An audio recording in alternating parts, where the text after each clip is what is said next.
The second question that complicates the application of the harm principle is the question, what counts as causing harm?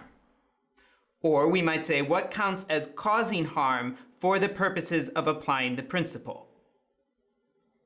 There are some times when we look at something and we say there is no doubt about whether or not a person has suffered harm.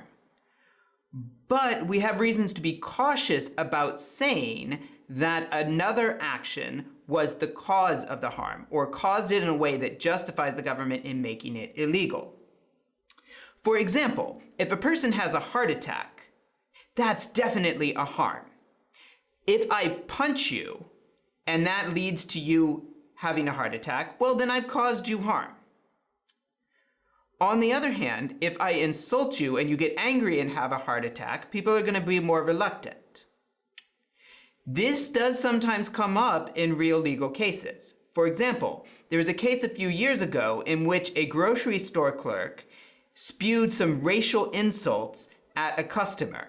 The customer, who had a heart condition, was upset by this and had a heart attack. So the question becomes, does the fact that this person delivered racial insults against the person count as causing the heart attack? Now, my first instinct is to say, well, yes, it does. However, then I look at the example of Downton Abbey. Think of the example in which the grandmother found out about what her granddaughter had done and was very upset by it. In an extreme circumstance, if she'd had a weak heart, that shock might have given her a heart attack. And yet, I don't want to say that the granddaughter's activity could be made illegal because it might cause her grandmother to be shocked and have a heart attack. At least I would say that for the purposes of applying the harm principle, I don't want to go that far and count that as causing the harm. You saw some examples of this in the excerpt from Tobacco Control magazine. Some people said, well, it does cause harm to nurses if they have to take someone outside for a smoke because they can get secondhand smoke.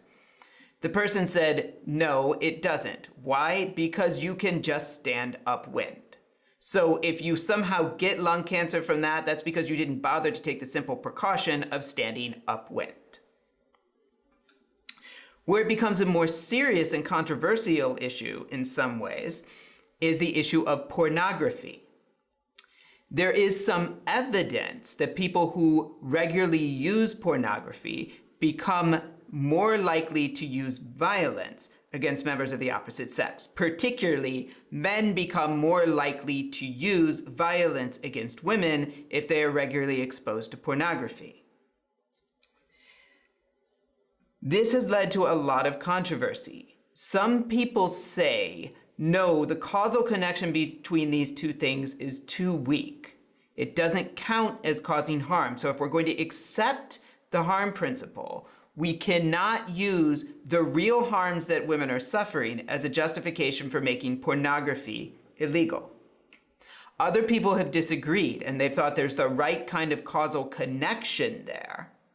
And so they've said that we can accept the harm principle and still make pornography illegal.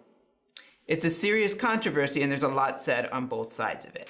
I use that to illustrate the point that one of the complications we have when we apply Mill's principle is that we have to figure out not just what counts as harm, but what counts as causing harm.